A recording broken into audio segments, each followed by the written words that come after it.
Howie season, baby. Howie Roseman explains how the Eagles gear up for the draft with worst-case scenarios. What would that look like come next Thursday for the Eagles? Plus, we take a look at a big body in the trenches who could be Jeff Stoutland's latest project, Minnesota's Aireontae Ersery. And Jalen Hurts is on top of the world after winning a Super Bowl and reaping all the benefits that come with it. We'll discuss his latest honor as one Time Magazine's 100 most influential people in the world. Pretty cool.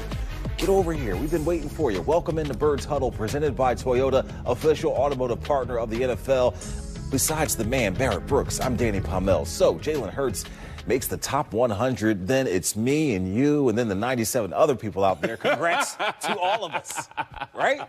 For sure. Yeah, we kind of bottomed out the list, but hey, we eventually got on the list, you know what I'm saying? We might be in the 90s, but we on there. Hey, but that's what's up, you know what I'm saying? They're at least, giving this guy some type of, showing that he has influence and not just being an NFL football player, but also being an influence in the everyday. Yeah, just ask the women on my block how they feel about him. But, right. Let's move on. No one more influential in the Eagles organization than Howie Roseman. He's gearing up for the draft in 8 days. Yesterday, he spoke about the Eagles' process when picking 32.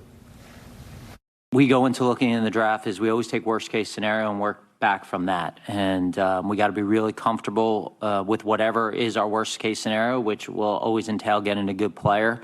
There's never 32 first-round grades on our board. We don't have 32 first-round grades in this draft. So, obviously, it depends on how things go. You go through a lot of hypotheticals. You try to put yourself in any possible position so that you're ready to execute.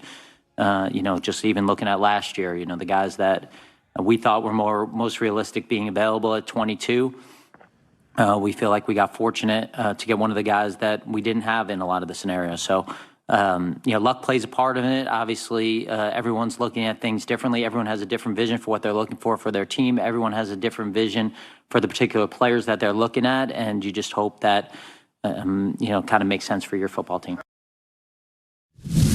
Well, how about it? Let's delve into our three-point stance presented by Toyota. Stance number one, the Eagles' worst-case scenario isn't that bad. As Howie Roseman said, they won't have 32 first-round grades on the players available, but we take a look at the consensus big board, and there are still some solid names that will be available at pick 32. So even if these guys are not first-round graded players, Barrett, worst-case scenario, they'd be picking from a pretty decent group of players.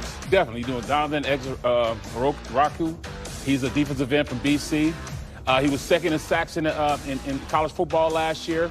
Really good edge players. A little on the smaller side, 6'2", but he can play. Look at that list. Maxwell Harrison. We're talking about a cornerback can come in and be an instant star. 4'2", 40. Great hips, knows how to read stuff. Nick Scarden, defensive end, 6'3", 260. Look at this guy right here. Great ankle bend. Great athlete.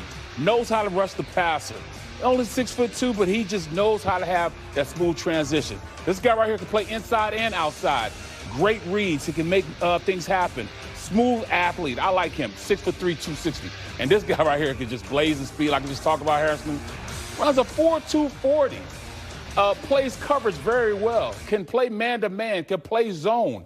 Reads the quarterbacks. He had like 4 picks that I broke down, a couple days ago, just showing how versatile he is. We're talking about guys that can really come in at the 32nd pick and be a major cog in this defense, offense, wherever you want to put them at, and really gives you quality minutes. All right, will be interesting to see if there is a player that is available that really fits what the Eagles need. And the Eagles' best-case scenario could be Mykel Williams falling to 32. So, Barrett, last year we barely talked about Quinyon Mitchell at pick 22 because it seemed literally impossible that he would fall and be available at that pick, but that might be the case with Mykel Williams, too. I remember you saying last year you didn't even look at Quinyon's tape because there was no way he would be there. Well, I looked at the tape. I did look at the tape, but what I say, there's no possibility that Quinyon would stop and come down. But, hey, we've noticed that there's been a trend with Georgia Bulldogs, falling into our laps. Being undervalued, yeah. You got Kaylee Ringo. We got him in the 4th. I had him at a 2nd-round grade. Jalen Carter. I thought he was going to be the #1 player in the draft. He should have been the #1 player in the draft. He drops to his 8th. Nakobe Dean, we got him in the 3rd round. He had a 1st-round grade. There is a definite possibility that you never know, man. We have been definitely blessed to say that we have really got guys fall into our laps And it seems like the Georgia Bulldogs really help us out in doing that. They give us an opportunity to pick their guys up. It's not a bad, pot to go up there and pick you a meal out of when you got guys playing at that level and being able to go out there and pick them up. So, yeah, I like him. Micah Williams, he falls to us. That's a gift. That's definitely a gift. He can play inside and outside. Really good player. Barrett looks at all the tape. I apologize for misconstruing that. But let's get to our third stance. And Barrett, you're saying Jalen Hurts as one of Time Magazine's 100 most influential people. That list revealed today. And look at the Eagles tweeting this image of Time Magazine with Jalen's picture on the cover, an icon on the Time list of the 100 most influential people of 2025. That's Jalen Hurts. In the piece for Time Magazine, Derek Jeter is quoted as saying of Hurts, "We connected shortly after the Super Bowl, and the only thing he asked about was insight on going back and winning again. Sometimes people win, then exhale. Jalen is not exhaling." Barrett, that's what you love to hear about this guy. No question. You say he's not an MVP candidate. I think he's the most valuable player. I think he's the most valuable person. And it seems like everybody's starting to see that. We're talking about a guy that has it all. He has the looks. He's suave, down to earth. But what really makes him who he is his ability to make sure he's going out and making himself the best version of himself he can be. And that best version of himself is only as good as his ability as being a quarterback in the NFL, as lifting as he climbs. As he gets more of these accolades, he needs to bring others with him. As he becomes a better player, he's bringing the guys around him with him. That's why they won a Super Bowl, because he has that innate ability to be the best version of himself he can be. And as he's lifting, he's climbing, he's bringing others along with him. And that's what makes him, to me, one of the best quarterbacks in the league. It's just not about the single, accolades he has. It's not about all throwing and passing yards he had, touchdowns and stuff. But his ability to go out there and make his guys around him a better version of themselves also, which is helping them become winners. So, man, you say what you want to say. He has done a great job of being QB number one and really making himself the best version of himself he can be. I think that being aggressive has always been part of my DNA, and feel fortunate that I have the people around me who support that, Coach, Jeffrey, and it allows us to take chances and to try to be aggressive. Hey, you heard the man. Being aggressive is firmly in Howie Roseman's DNA, and that will be on full display next week for sure as the NFL Draft kicks off in Green Bay Thursday, April 24th. With more on what's to come, we welcome in Connor Rogers from NBC Sports. And Connor, we usually don't trust people with two first names, but we'll make an exception today just for you. Connor. Listen, I'll take it. Rogers. So if it was, I get that a lot though. Is it Roger Connors, Connor Rogers? Listen, I got no D in my last name, so no relation to Aaron, if that makes you feel any better here. Hey, no Roger, no rerun, no rent. That's all I can think of. But Connor, you also do a draft podcast, the NFL Stock Exchange. So you're locked in year round. How excited are you for this time of year? We're about a week away here.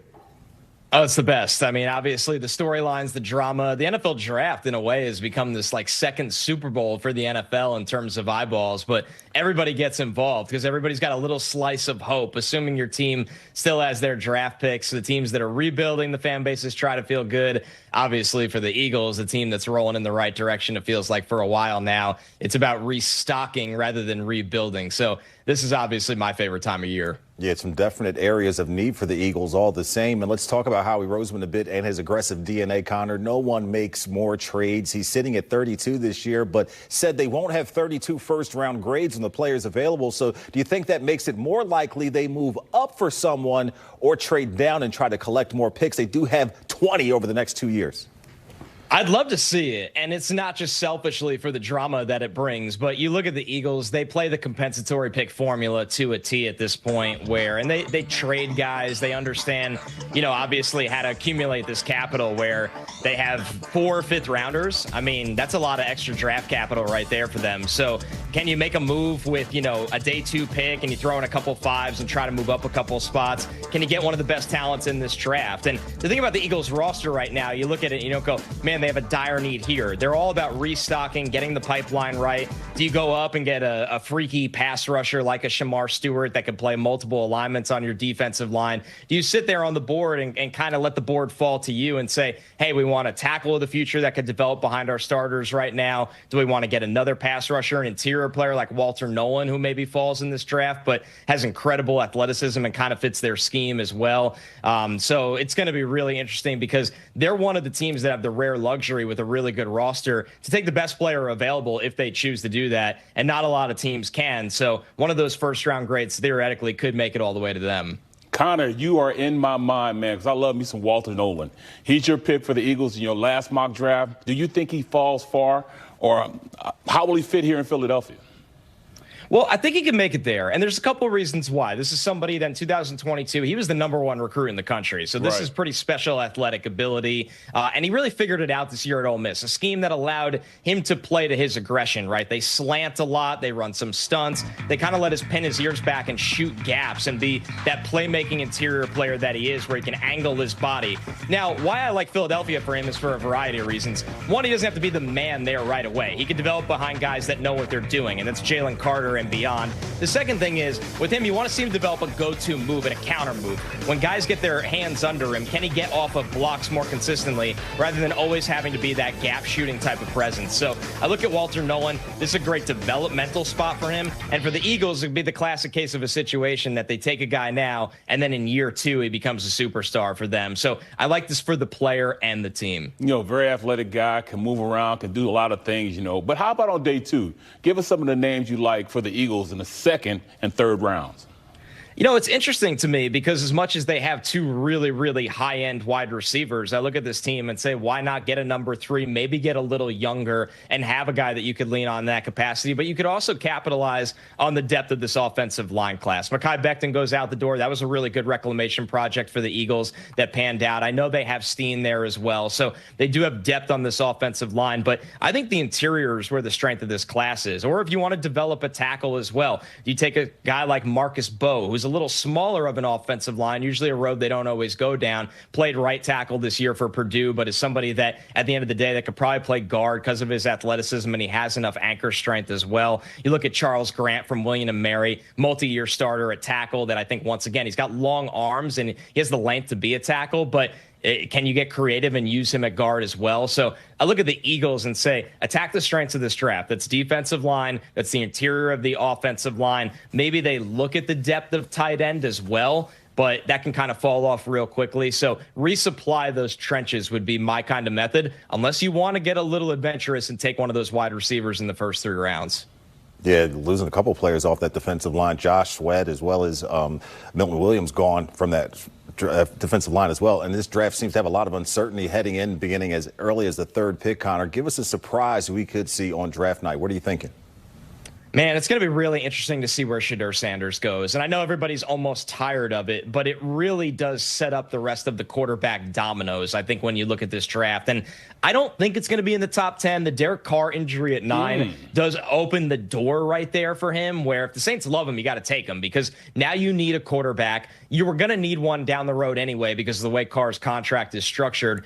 But does a team trade back into round 1 for Shedeur? Did the Giants take Abdul Carter at 3, who would love to be a Philadelphia Eagle, by the way, as we all know? Did the Giants then trade back into round 1 for Shedeur Sanders, Jackson Dart, Jalen Milroe? The quarterback domino effect is so interesting to me. And Aaron Rodgers is making the Steelers wait. How long can the Steelers wait before they have no answer under center this year? So while it's not a great quarterback class, Cam Ward's going to go #1, and he's worthy of being the #1 pick in this draft. I think when the next guy comes off the board, who I'm assuming is Shedeur Sanders, but we don't know when, is going to have a really interesting trickle effect from day 1 into day 2. Coming through and dropping some knowledge, he is Connor Rogers from NBC Sports and the NFL Stock Exchange podcast. We appreciate your time, Connor. Take care. Enjoy the draft. Thanks, bro. Thanks so much, guys. Great talking to you. All right, much love. We're breaking down a potential first-round fit for the Eagles out of Minnesota, Aireontae Ersery on the other side. With that in mind, it's time for Birds Trivia. Who is the only player the Eagles ever selected in the first round out of Minnesota? Think about it. That answer and more in a moment. Well, we hope you strapped on your thinking caps. Birds trivia, baby. Before the break, we wanted to know who's the only player out of Minnesota selected by the Eagles in the first round. And the answer, Barrett, did you have this one? No, I don't know who it is. Oh, but Bud Grant. somebody pretty famous, yes, Bud Grant. 14th overall in 1950. Check it out. Grant only played 2 seasons in the NFL, but became a Hall of Fame coach for the Vikings, taking them to 4 Super Bowls. And how about this? He was also drafted by the NBA, the Minneapolis Lakers. What? And he played 2 seasons there and won an NBA title. Are you kidding? Oh, did he play with the man, Lou Alcindor? No, he probably played with George Mikan. Okay. Yeah, back then. But nonetheless, we move on. And why are we talking about Minnesota? Good question, because it's time for Barrett's breakdown, and we're looking at a golden gopher who could be an option for the Birds. Let's take a look at Aireontae Ersery, a tackle out of Minnesota. He's a massive man at 6'6", 331 pounds. Ersery has made 39 career starts in college, all but 1 at left tackle. Last year, he was a first-team All-Big Ten selection and third-team All-American, and he tested well at the Combine B, running a 5 flat in the 40-yard dash. So how much do you like this guy, Barrett? Oh, I love this guy, and this is my wheelhouse. Offensive lineman. He's one of those guys to go sneak up on the board. He might not be there in the second round or, late first for the Eagles. He's sneaking up the board because he's very flexible. He's 6'6", and he can move. He understands how to play. Watch him on film. I saw him do a lot of things that I was very, very, all in awe about. This guy can play and get him in the right system. Stoutland University, he can make it happen. This is him right here. He's got a reach block, gets out, dumps the guy, gets up. He wants some more. Right. Go on to see if he can get some more. Try to hit somebody at run back. I'm glad he didn't hit anybody because everybody had their back turned. Right. But that's what I'm talking about. Then on the back side, watch this. He's got to cut this guy off to get the running lane for the running back. Not only does he cut him off, sends him in the air. Look, first down, baby. That's what you want. A guy that has feet that is good enough to reach. But then in the pass plays, here he is right here. They're going to try to run a little slant. They're going to run this defensive tackle outside on the tackle. And what happens? He does a great job of securing the block, pushing him around, and making sure he doesn't get to the quarterback. He can also go one-on-one against, your best pass rusher. Left tackle. They put their best tackles right here because that's the blind side of the quarterback. He gets his hands out, stabs him, stops the initial pull inside, keeps going, and finishes the block. Pushes him all the way around. Now, this quarterback, he wants to run a little bit more than he wants to pass the ball. But, he's done his job, protecting his backside, making sure that he didn't have any worries about getting hit from behind. You want a player that can go out there and sustain his blocks, can move well enough to cut off guys. Being at Stoutland University, I tell you what, Stoutland can make him a player. And he has perfect size. He won't be one of the smaller guys on his offensive line. 6'6", he won't be the biggest, but he's still able to go out there and move well enough with the size he has to play in the NFL. He's like a Lane Johnson replacement or more of a right guard fill-in? He is a guy that can come in and can be a Lane John replacement. Later on down the line, I think, Lane's going to play for another 2.5, 3 years. But he is a guy that can come in and play tackle. He'd be that swing tackle. Start out left, going to play right. He'll have that ability. I don't think he's a guard, but he'll be a good tackle.